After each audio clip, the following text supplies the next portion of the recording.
That was the price Nathan Sterling was willing to pay for his own son's death. My last mission before retirement seemed absurdly simple. Infiltrate as Cameron Sterling's personal security and eliminate him without a trace. If you want to find out how an assassin can find redemption through love, like this video and subscribe to the channel. The plan was perfect in its simplicity.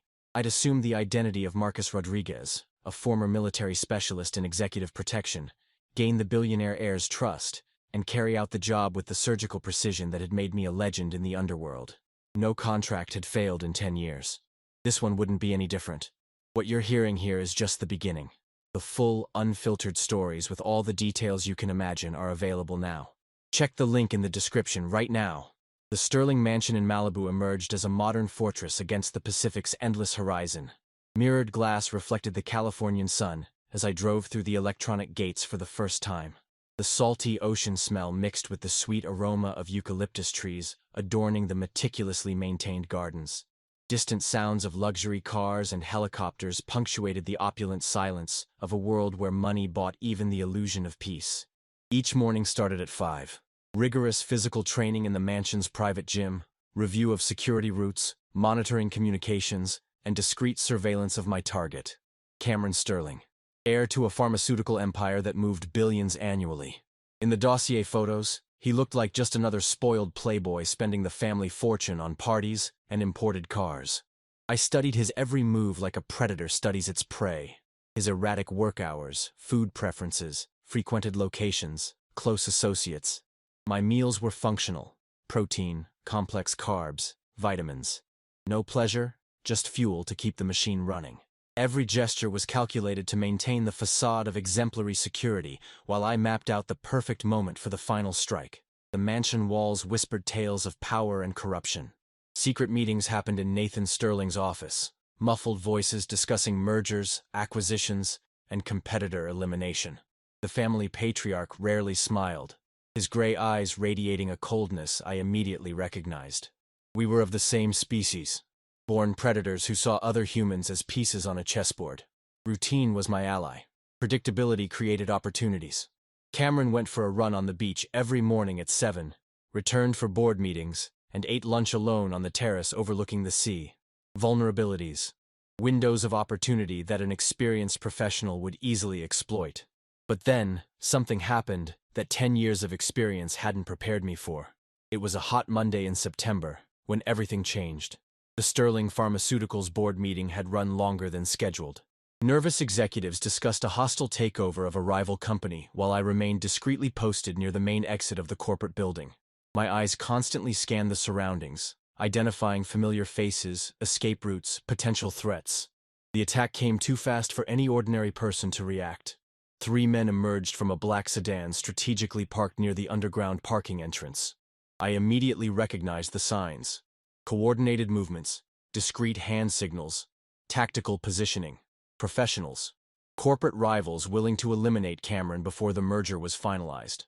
Cameron was stepping out of the executive elevator, distracted, checking messages on his phone, completely oblivious to the approaching danger. Instinct took over. Years of training automatically kicked in. My right hand moved to the Glock hidden under my jacket as I sped towards the air. "Get down!" I yelled, violently shoving Cameron behind the concrete pillars of the parking garage. Gunshots echoed through the enclosed space. Concrete fragments flew everywhere as I returned fire with lethal precision. The first attacker fell before he even realized he'd been flanked. The second tried to flee, but a precise shot to the center mass stopped him permanently. The third, more experienced, took cover behind an SUV, forcing a tense duel that lasted an eternal 3 minutes. When silence finally returned, 3 men lay dead on the blood-stained concrete. Ambulance and police sirens approached rapidly. Cameron remained crouched where I'd pushed him, eyes wide, breath ragged. "You didn't have to risk your life for me," he said, watching as I wiped superficial wounds caused by concrete shrapnel. "It's my job," I replied coldly. But something in the grateful look in those blue eyes sparked a strange sensation I hadn't experienced in a long time. Cameron Sterling wasn't what I expected. Far from the spoiled playboy described in the dossiers, he turned out to be a complex, kind man, genuinely concerned about the ethical consequences of the family empire. In the days following the attack, I observed him treating all employees with genuine respect, from executives to cleaning staff. He asked about their families, remembered birthdays, and showed real interest in the people around him. Sometimes I wonder if this empire is worth all the lives it affects, he confessed one afternoon as we gazed at the ocean from the main terrace. My father built all this, but at what cost? How many people suffered for our family to accumulate this fortune? Vulnerability. It was the last thing I expected to find in a billionaire heir. Cameron carried an invisible weight on his shoulders. Family expectations, social pressures, inherited responsibilities he'd never chosen for himself. He spoke about unfulfilled dreams of working in humanitarian medicine, of using family resources to truly help people in need. Gradually, our professional relationship evolved into something closer to friendship. Cameron insisted on treating me as an equal, not an employee. He offered coffee during night surveillance shifts, adjusted the AC temperature when he noticed my discomfort, and included me in conversations that went beyond security matters. "Tell me about yourself, Marcus," he asked, using my fake identity. "Where are you from? What kind of man decides to dedicate his life to protecting others?" Lies flowed easily. A fabricated story about military service, a family lost in an accident, a search for purpose through protecting important people.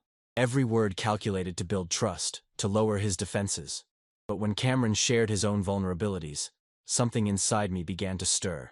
My father expects me to be an exact replica of him. Ruthless, focused only on profits, willing to destroy anyone who threatens our interests, he revealed one night while on watch. But I see the news. I know what happens when medicines are diverted from needy regions. I know how many people die because our company prioritizes profit margins over human lives. The physical training sessions in the mansion's private gym became daily rituals. Cameron insisted on training together, claiming he needed to stay fit for eventual humanitarian work. Watching him sweat, strive, and overcome physical limits revealed a determination the dossiers had never mentioned. He wasn't the weak heir I'd imagined. During business trips, Los Angeles, San Francisco, Denver, Cameron always ensured I had comfortable accommodations, proper meals, and free time to relax. Small gestures that showed genuine consideration for my well-being. No previous contractor had cared if I ate, slept, or breathed, as long as I performed my function. "Have you ever questioned the purpose of life, Marcus?" he asked during a flight to Seattle. "If we're really making a positive difference in the world?" The question hit something deep that I'd buried for decades. When was the last time I cared about purpose beyond survival? When had I considered if my actions made the world better or worse? Cameron forced me to confront questions a professional assassin shouldn't contemplate. But then obstacles began to emerge. Dante Cruz, my contact in the Mexican cartel, sent increasingly threatening messages. "The client is impatient, hermano. You have 72 hours to finish the job, or we finish you." The pressure increased exponentially. The cartel didn't tolerate delays or hesitation. Professionals who developed scruples tended to disappear quickly. Simultaneously, Nathan Sterling showed growing distrust.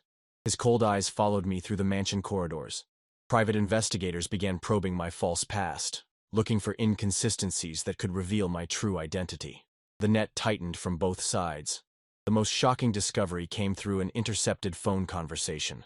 Nathan Sterling was talking to someone about permanently eliminating the problem and ensuring the inheritance remained in the proper family. The father himself had contracted my mission. He wanted his son dead for business succession reasons. Cameron had no idea that the man he loved most in the world had signed his death warrant. The conflicting emotions became unbearable. Decades of professional conditioning fought against growing feelings I could no longer deny. Cameron represented everything I never was: genuine kindness, compassion, hope for a better world. Eliminating him would be like destroying the only light that had pierced the darkness of my existence.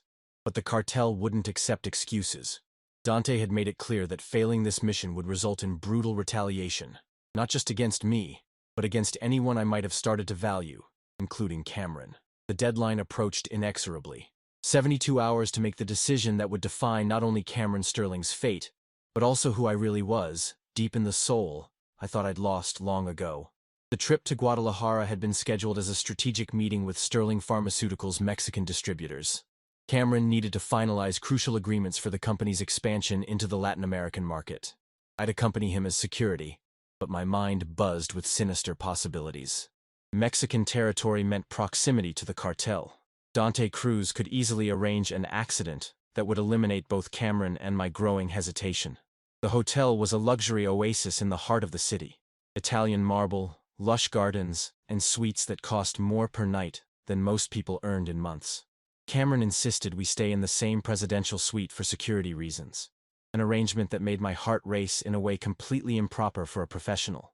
Threats have increased since the attack in Los Angeles, he justified, unaware that the biggest threat to his life was sharing the same space. I need you to stay close. The business meeting was canceled at the last minute due to intelligence about a possible assassination attempt planned by rival cartels. We remained confined to the suite while local authorities investigated the threats. Cameron seemed relieved by the forced break, but I felt the walls closing in around me. "You've been different lately, Marcus," Cameron observed as he poured himself a scotch from the suite bar. The golden light of the Mexican sunset filtered through the white silk curtains, creating an intimate atmosphere that made me uncomfortable. More tense, more distant. I remained near the windows, scanning the street below for suspicious movements. In reality, I was fleeing the growing closeness I felt every time our eyes met. "Just doing my job," I muttered. "Lie." His voice carried a determination he rarely showed. I've known people long enough to recognize when someone's fighting something internal. Cameron approached slowly, his footsteps silent on the Persian rug. I could feel his presence behind me, the warmth radiating from his body, his masculine scent mixing with my own tension. "You can trust me, you know. Whatever you're carrying, you don't have to face it alone." "You don't understand," I whispered, still with my back to him.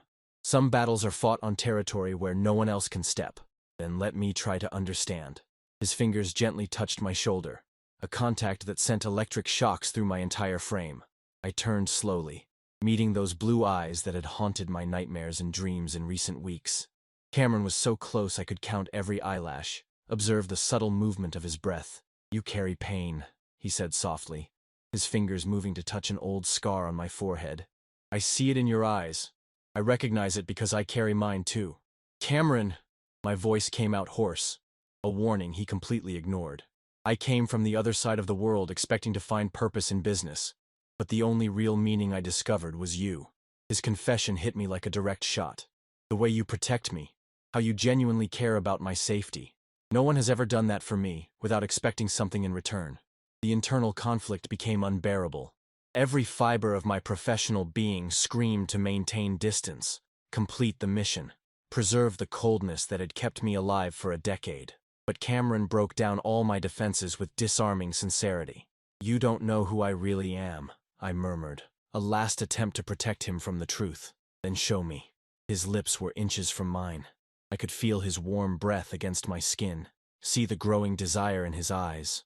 The accumulated tension of weeks exploded as he closed the final distance between us. The kiss was urgent, desperate, as if we were both drowning and found salvation in each other's lips. Years of emotional coldness dissolved instantly. His hands explored my face, my neck, discovering textures I'd forgotten I had the capacity to feel. My own hands moved instinctively to his waist, pulling him closer, eliminating any space between our bodies. Cameron moaned softly against my mouth, a sound that awakened a primal hunger I didn't know still existed within me. "I knew," he whispered between kisses. "I knew there was something different about you from day one." We walked together towards the king-size bed that dominated the center of the suite. Every step was a conscious decision to abandon the professionalism that had defined my entire life. Cameron stopped near the bed, his eyes never leaving mine as he slowly unbuttoned my dress shirt. "Are you sure?" I asked, offering one last chance to back out. "I've never been more sure of anything in my life," he replied, his skillful fingers revealing a chest marked by scars that told stories of violence he could never imagine. Cameron delicately traced each mark with his fingertips, as if reading emotional braille. "Every scar has a story," he murmured. "One day, if you want, I'd like to know all of them." His words broke something fundamental inside me. No one had ever shown interest in knowing my story, only in using my skills. Cameron saw humanity where others saw only a tool. I gently guided him to lie on the bed, my lips finding the soft skin of his neck. He arched under my touch, his hands exploring the tense muscles of my back. Every caress was a revelation, every sigh, a silent confession of repressed desires. I slowly removed his shirt, revealing a defined chest that contrasted dramatically with the softness of his personality. My lips mapped every inch of exposed skin, savoring the salt of his perspiration mixed with the perfume that had become a personal addiction. Cameron murmured my fake name like a prayer, his hands guiding me in an intimate exploration that transcended any previous physical experience. It wasn't just physical conquest. It was a union of lost souls finding refuge in each other. Our breaths synchronized as the passion intensified. Cameron gave himself completely, allowing me to take control in a way that showed absolute trust. His whispered moans filled the room like sacred music, each sound feeding my growing need to protect him, to possess him, to never let him go again. When we finally united completely, it was as if the entire universe realigned. Every movement was a silent declaration of love that neither of us dared to verbalize yet. Cameron moved under me with natural grace, his eyes never closing, maintaining a visual connection that made the experience infinitely more intense. The rhythm gradually increased, sweaty bodies moving in perfect harmony. I could feel Cameron trembling under my touch, his proximity to climax evident in every ragged breath, every muscle contraction. When ecstasy finally overtook them, it was a simultaneous explosion that left both of us completely vulnerable and satisfied. We remained intertwined in the silence that followed, breaths gradually returning to normal. Cameron traced lazy circles on my chest with his fingertips, his head resting in the space between my shoulder and neck. "This changed everything," he said softly, his voice heavy with emotions I shared but feared to name. "Yes," I agreed, knowing there was no going back. The mission had become impossible. How could I destroy the man who had just taught me the true meaning of the word love? "Marcus, or whatever your real name is?" Cameron lifted his head to look directly at me. "I know you're hiding something important. I can see in your eyes that you carry heavy secrets." My stomach clenched. He knew. Not the details, but he perceived the lies that underpinned our relationship. "When you're ready to share your truth, I'll be here," he continued. "Because what just happened between us was real. Maybe the only genuinely real thing in my entire life." Guilt threatened to swallow me whole. Cameron offered unconditional understanding for secrets that would destroy him if revealed. How could I accept such generosity knowing that my presence in his life was based on the intention to kill him? "There are things about me you couldn't forgive," I murmured against his hair. "Try me," he challenged gently. We stayed up all night, alternating between intimate conversations and moments of contemplative silence. Cameron spoke about family pressures, about how he'd always felt a prisoner of expectations he'd never chosen. I shared edited versions of my difficult childhood, omitting details that would reveal my true nature. When dawn painted the Mexican sky with golden hues, we both knew something fundamental had changed between us. We were no longer employee and boss, protector and protected. We were two men who had found a deep connection amidst the chaos of complicated lives. "I need to tell you something important when we get back to Los Angeles," Cameron said as he got dressed for breakfast. "About my father, about the company, about things I've discovered that could put us in danger." My hands turned cold as I adjusted my tie. Cameron had discovered something about Nathan Sterling, possibly related to the contract on my head. The situation grew more complex by the moment. "What kind of things?" I asked, forcing a casual tone. "Evidence of crimes that could completely destroy our family," he replied grimly. "Systematic diversion of medicines meant for needy regions, resulting in the deaths of thousands of innocent people. My father isn't just a ruthless businessman. He's a mass murderer using the company as a weapon." The irony of the situation hit me like a punch to the gut.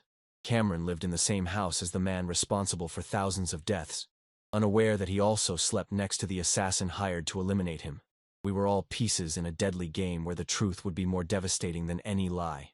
"What do you plan to do with this information?" I asked. "Expose it. Turn everything over to the authorities, the press, anyone who can ensure justice for the victims." His determination was absolute, even if it means destroying the family empire and losing all the inheritance. Cameron Sterling was willing to sacrifice billions of dollars to do the right thing. Meanwhile, I had spent a decade killing people for infinitely smaller amounts. The contrast between our moralities was abysmal, making my love for him even more painful. The return to Los Angeles would be decisive. Cameron planned to confront his father with the evidence, completely ignoring that Nathan Sterling had already taken definitive steps to silence him permanently.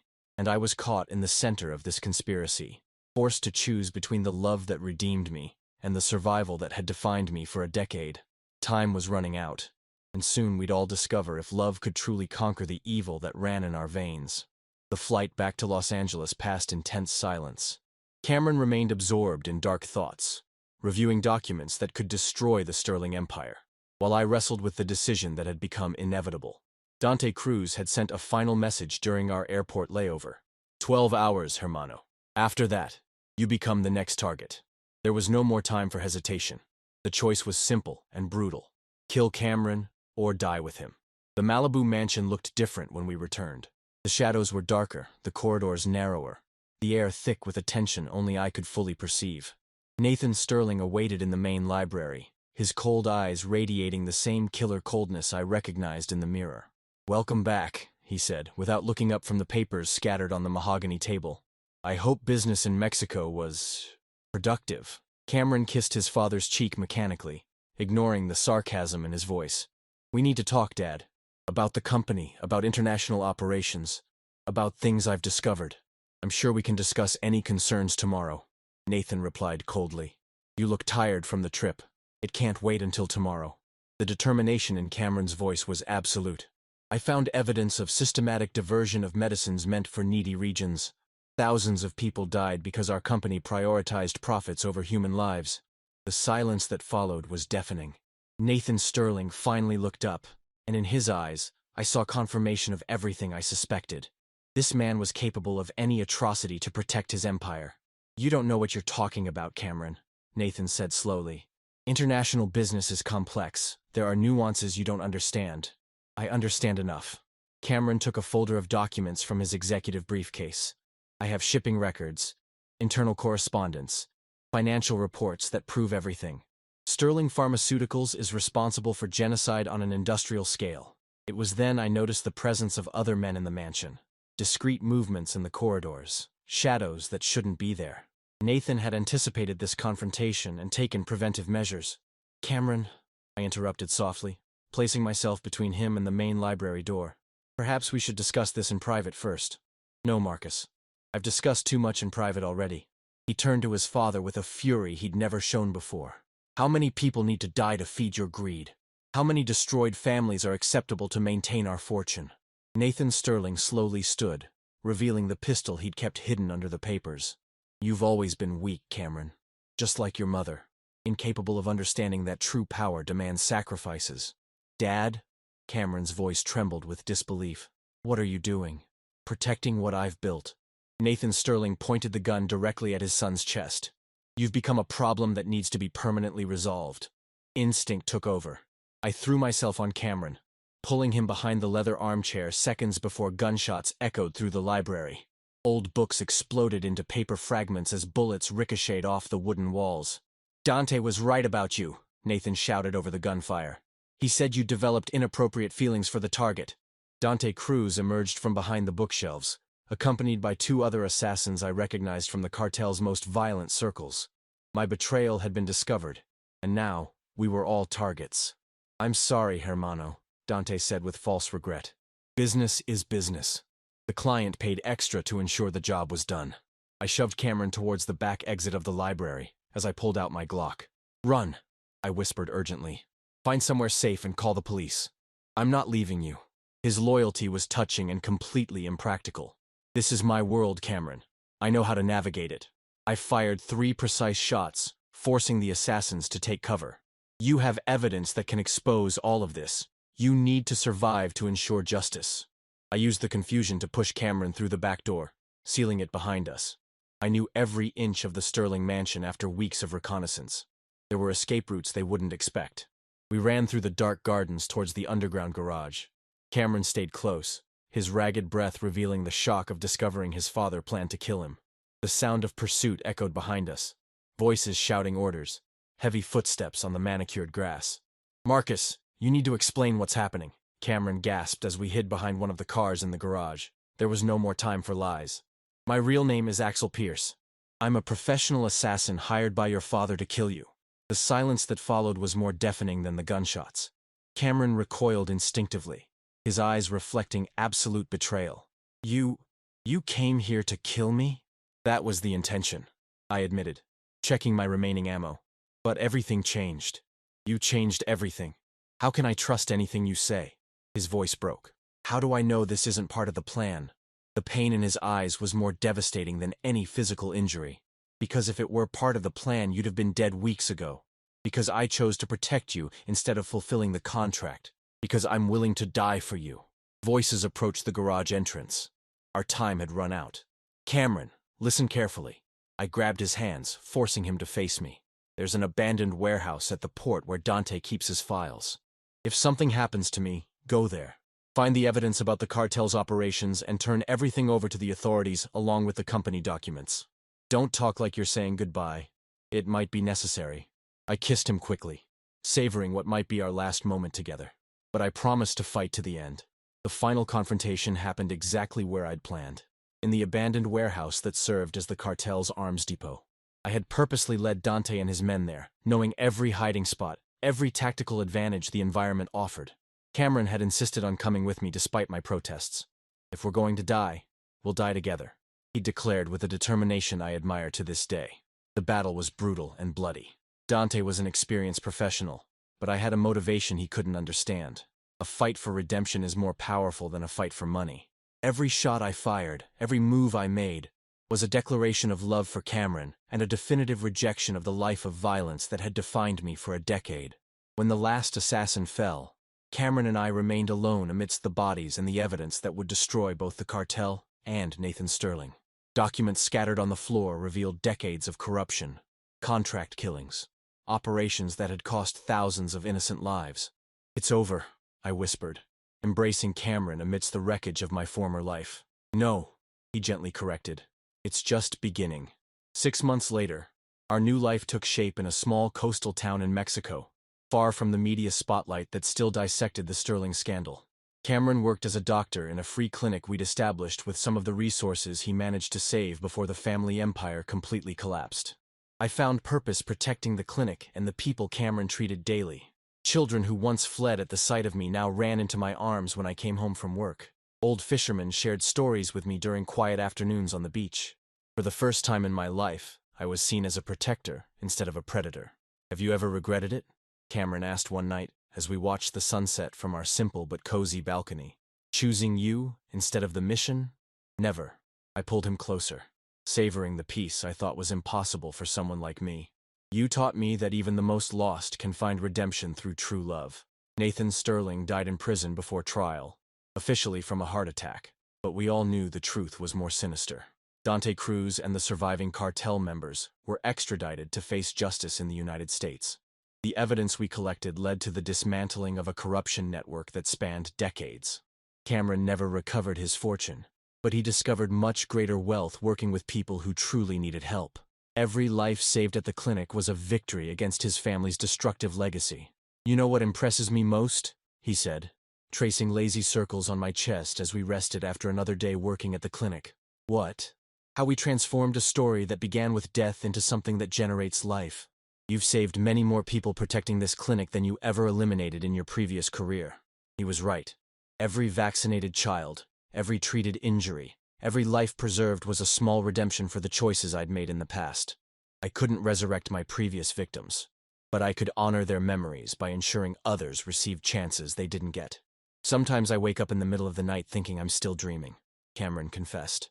That I'll open my eyes and discover none of this is real. It's real, I assured him, kissing him softly. We're real. The love we feel is real. This life we've built together is real.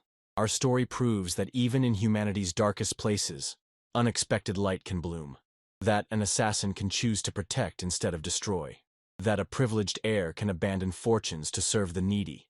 That two lost men from different worlds can find purpose in each other. If this journey of redemption and true love touched your heart, if you believe people can truly change no matter how lost they seem, like this video, subscribe to the channel, and hit the bell to follow more stories that prove it's never too late to start over. In the comments, tell me your opinion. Can you forgive someone who did terrible things if that person genuinely changed? What kind of redemption do you believe is possible? Share your thoughts because every comment fuels our community of people who believe in the transformative power of true love. What you're hearing here is just the beginning. The full, unfiltered stories with all the details you can imagine are available now. Check the link in the description right now. Until the next story, remember, no matter how dark your past, there's always a possibility to build a brighter future with those who truly love and accept us.